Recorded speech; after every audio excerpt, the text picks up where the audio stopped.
Bullying.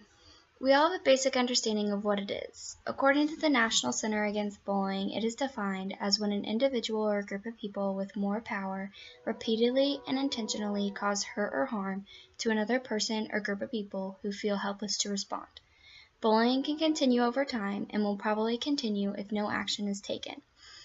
The main factors in this definition are that it causes harm, it can happen over time, it will probably continue, and that it is intentional. Now, this is nothing new. Bullying has always been around, but it is no longer Joe picking on Tom in the playground. It has become so much more than that, and now more than ever, something needs to be done about it. So what makes now different? Why has it grown into such an issue? There is one simple answer for all of this, and that is technology. Technology has advanced and grown, and that's a great thing, but it is also a negative thing in some aspects. It has created a term called cyberbullying. It's a pretty relatively new term, and in a study done by the American Collegiate Testing Program of over 5,500 students ages 12 through 18, so around high school age, 71% of students report being a victim of some sort of bullying situation at least once or twice a year. 71%. That is way more than half of these students are having to deal with these kind of situations every day. It is very common, and even more common than most people realize. So what causes cyberbullying? The majority of situations, it is caused by some kind of power imbalance. Now, it used to be that power imbalance was just structure, build, or who's bigger, which kid is bigger than the other, so they can pick on the other kid. But that is no longer the case. With technology and bullies being able to hide behind screens and not see the reaction of their victim or not have to be face to face, that power imbalance could be almost anything. It can be race, it can be gender, social class, religion, anything that makes someone different. Along with that, the media and technology has developed even more power imbalances, has developed more reasons for people to bully them.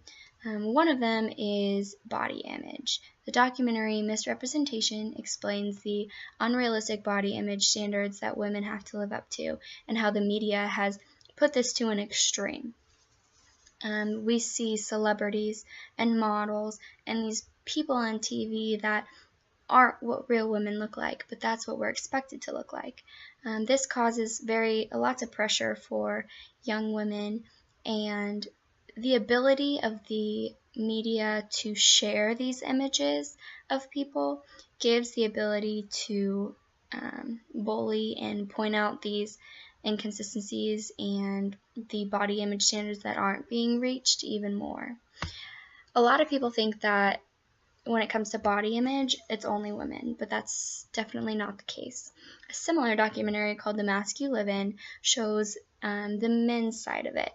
Men have some body image that they have to that they have to live up to. Men are expected to be tough. Men are expected to be masculine and buff and big.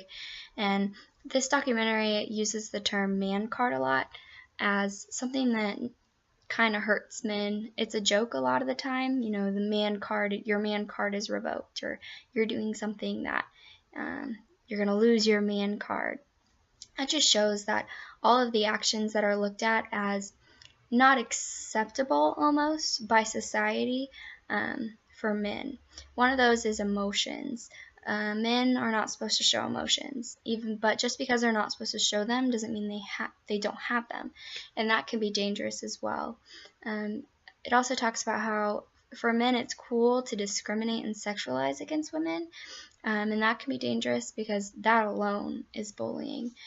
So when men and women don't meet these standards, whether it's being masculine or tough or these unrealistic body image standards for women, they are targeted. There's a target on their back for cyberbullies to come after them because of this. And the media, as I said, just makes it 10 times worse and blows it up. So what are the consequences of cyberbullying? This is very real. The consequences are, whether you've had to experience it or not, very scary. Victims feel alone and they have no one to turn to. It affects students in school.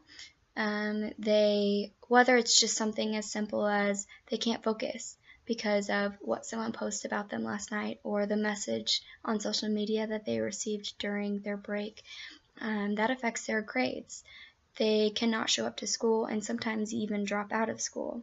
In extreme situations, they have to change locations and go to a different school because they can't be around the people that cyberbullied them. Even if they didn't cyberbully them at school, they have to face those people while at school.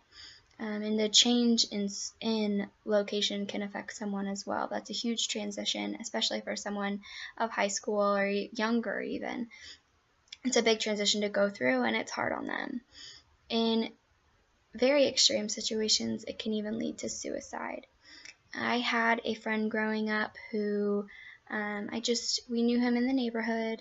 His name was Brock. He was so smart and so happy all the time. Once we got to high school, none of us really had any classes with him, but we still saw him after school. To us, he was still the same smiling, happy Brock all the time.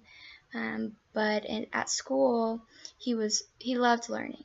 He was seen as, I don't want to use the term nerd, but I guess that's it. It wasn't cool to love learning, and it wasn't cool to be really smart in high school. And no one really saw his potential. Those kids just saw him as the nerd, or saw him as weird for how much he enjoyed learning and how smart he was. And no one really knew outside of that didn't see him at school. His parents didn't know what was going on. We didn't know what was going on. And one day he decided that it was too much for him and that he was going to take his life. And it was very heartbreaking for a lot of us, but for those kids at school who were bullying him, it was a wake-up call. But it shouldn't take something like that to be a wake-up call. It shouldn't take someone committing suicide before we realize that this is a real problem. What does it feel like to be cyberbullied? I also spoke to a girl who attends UMKC, and she was bullied because of her religion. She's a practicing Muslim, and she came over to the United States. And when she first got here, it was very hard for her to deal with the comments that people were giving her. And this is an example of power imbalance that I explained earlier. Religion, it's a different religion than what these other people had experienced and the other people practiced, so they decided that they had the ability and they had power over her and that they had the ability to bully her. Fortunately, she had a really great support system, and she was able to turn it around for the better and try and educate people about her religion so that they would see that it's really not that different. The book Cyberbullying: Causes, Consequences, and Coping Strategies explains how this leads to depression in the majority of situations. An article from the Journal of Adolescence show how this depression is directly related to thoughts of suicide. So many students are not as lucky as the girl that I interviewed to have that support system and be able to turn it around in a positive way. And so for us, we need to be able to provide that. So what does it mean for us? Society obviously recognizes this is an issue. It's no secret. It's in the headlines. It's all over social media. Many schools have zero tolerance policies, and there are helplines that you can call, and those have come up a lot more recently within the last few years. But I don't think this is enough. These are more of not prevention, but coping, and I think that we need to stop it instead of learning how to deal with it. We must teach our children that this is not okay, because technology is going to advance more and more, and if we don't do something about it, it's going to continue. Teachers, lawmakers, police officers, parents, and even us as students need to make sure that we are showing the younger generations that this needs to stop. It can no longer be ignored. Everyone knows that it's a problem, but no one wants to take action. It is never okay in any situation for someone to be cyberbullied or bullied of any kind. We cannot keep looking at it like it's the norm. We have to realize that we are the problem. Technology can be a good thing, but only if we make it.